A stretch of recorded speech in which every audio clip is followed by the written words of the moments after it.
바울의 이 편지를 하나님께서 사용하셔서 오늘 우리에게 말씀하시는 것은 두 가지의 성전입니다. 하나는 우리가 눈에 보이는 교회라고 하는 성전과 또한 우리의 마음의 심령으로 지어져가는 성전을 이야기하고 있죠. 교회라는 말은 원래 불러내었다라는 뜻입니다. 즉 구별하여 떼어서 따로 불렀다라는 뜻이죠. 세상에서 불러내어서 하나님의 무리 가운데 속하게 하였다라는 의미가 교회입니다. 하나님이 우리를 세상에서 따로 떼어 성도의 반열로 올려주신 것을 교회다라고 말하죠. 교회라고 말할 때 우리는 대부분 눈에 보이는 건물 안을 생각합니다. 그리고 한국은 대부분 빨간 벽돌로 아름답게 지은 건물을 교회라고 생각하는 경우가 많이 있죠. 그러나 건물은 예배를 드리는 처소이어서 원래는 예배당이라고 붙이는 것이 맞습니다. 전통적인 장로교회 교회는 교회를 성전이라고 감히 부르지 못했습니다. 그래서 그 교회를 어디 교회 예배당 이렇게 붙인 것을 아마 오며 가며 보신 적이 있으실 것 같습니다. 그것이 우리가 생각하는 교회 중 하나이지요. 물론 눈에 보이는 교회도 매우 중요하지만 바울이 오늘 에베소 교회 성도들의 심령과 영혼을 생각하면서 하나님께서 바울을 붙들어 그 에베소에 있는 성도들에게 교회다, 너희는 교회로 부르심을 받았다라는 이 흔들리지 않는 은혜와 확신을 주시는 것입니다. 또한 오늘 우리에게도 동일한 은혜와 확신을 주시는 것이죠. 그럼 하나님께서 왜 에베소에 있는 성도들을 보시고 교회다, 지어져 간다 라고 표현하셨을까요? 아주 간단합니다. 그만큼 내 기준 안에, 하나님의 기준 안에서 가장 귀한 것이 교회이기 때문에 에베소에 있는 성도들을 향해서 교회다 라고 말하고 있는 것이죠. 즉 오늘 우리에게도 하나님은 동일하게 말씀하고 있는 것입니다.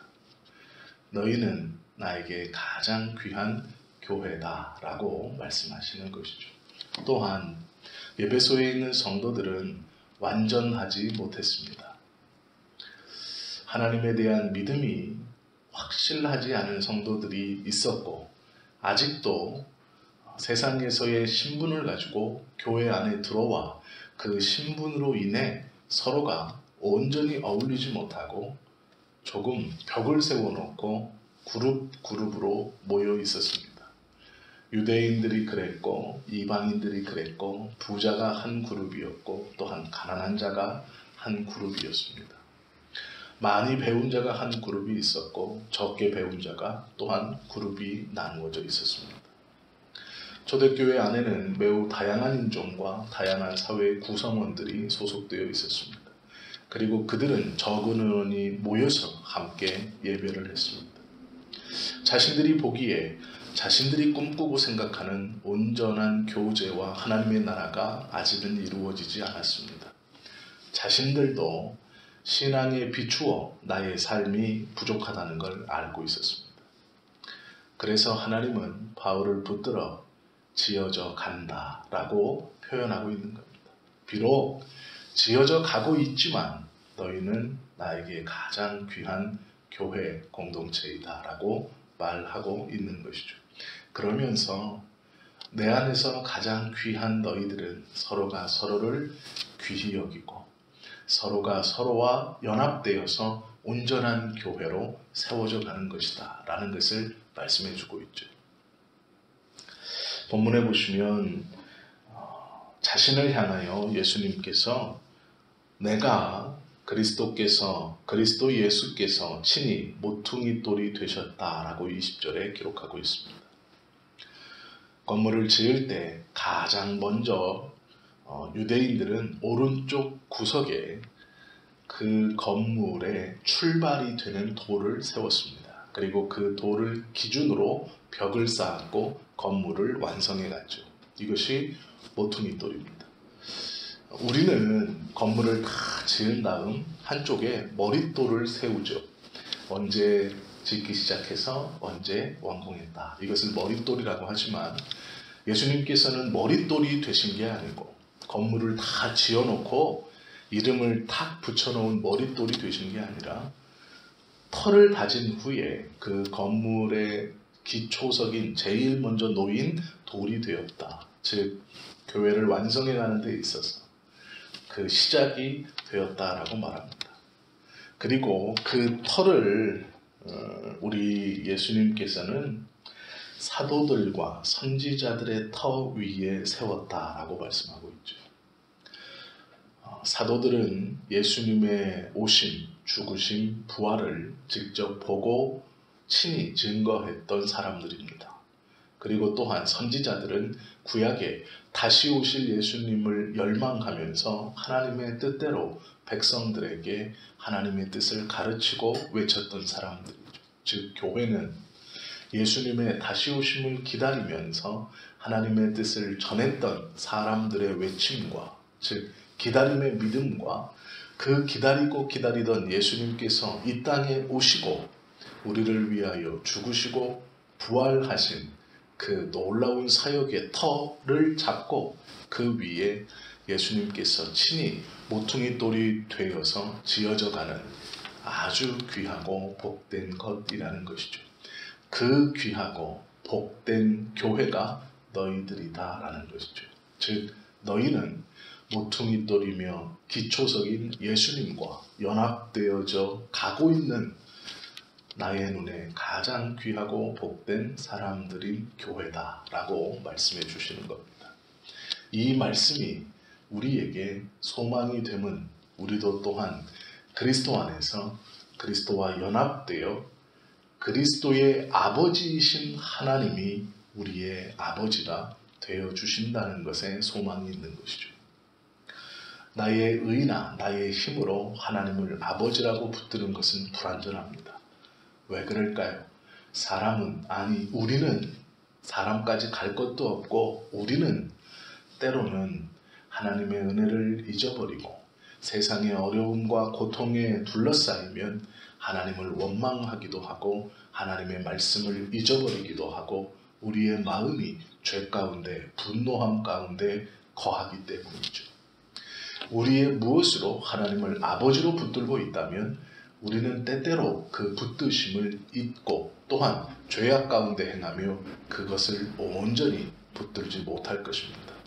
그러나 놀라운 것은 변함없으신 예수 그리스도의 은혜로 말미암아 예수님의 아버지 되시는 하나님께서 그 변함없으신 예수님을 통하여 그 예수님 안에서 우리에게도 아버지가 되신다라는 것이죠. 이것은 내가 친히 하나님을 아버지라고 붙들는 것보다 더 안전하고 확실한 보증이 되는 것입니다. 그리하여 교회라고 부르는 따로 떼어 불러낸 무리들이라고 할 때에 예수님께서 가장 앞서 나아가시고 그 뒤를 예수와 연합하여 우리들이 따라가는 것이죠. 이것이 놀랍고 귀한 은혜입니다. 왜 그렇게 놀랍고 귀한 은혜를 허락하시는가?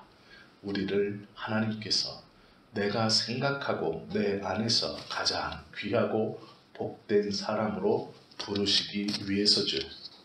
그리고 이 교회를 하나님께서는 개개인으로 또한 나누어 나의 아들이며 나의 딸이다 라고 말씀하고 있습니다. 성경에 보시면 누가복음 19장 20절 말씀에 하나님의 나라는 볼 수 있게 임하는 것이 아니요 또 여기 있다 저기 있다 하지도 못하리니 하나님의 나라는 너희 안에 있다 라고 말씀하십니다. 고린도전서 3장 16절에 보면 너희가 하나님의 성전인 것과 하나님의 성령이 너희 안에 거하는 것을 알지 못하느냐 가르쳐 주십니다. 로마서 8장 9절 말씀에 보면 만일 너희 속에 하나님의 영이 거하시면 너희는 육체에 있지 아니하고 영에 있나니 누구든지 그리스도의 영이 없으면 그리스도의 사람이 아니라 말씀해주고 있습니다. 오늘 본문 22절도 마찬가지입니다. 너희도 성령 안에서 하나님이 거하실 처소가 되기 위하여 그리스도 예수 안에서 함께 지어져 가느니라 말씀합니다. 하나님의 말씀은 우리에게 확실한 약속과 보증이 됩니다. 친히 하나님께서 예수 안에서 성령 안에서 함께 지어져 간다라고 약속하고 계십니다. 보증이 되시는 하나님께서 우리를 붙들어 성전으로, 아름다운 성전으로 지어져 가게 하신다라는 것이죠. 오늘 하루도 우리의 의와 우리의 힘과 우리의 결단과 어쩌면 고집으로 살아가면 부질없는 삶이 될 것입니다. 성령님과 연합하여, 하나님과 연합하여 아름다운 성전으로 지어져 가는 그 귀하고 복된 날 중 오늘은 그 중 한 날입니다. 감사하는 하루가 되시고 하나님의 은혜를 쫓아 살아가는 하루가 되시고 예수님과 연합하고 성령님과 연합하여 하나님께서 친히 말씀하시고 가장 귀히 보시는 교회로 세워져 감에 합당한 하루를, 그런 하루를 보내실 수 있기를, 그리하여 하나님께서 주시는 마음의 평안함과 심령의 온전함이 이루어지는 하루가 될 수 있기를 예수님의 이름으로 축원합니다. 기도하시겠습니다.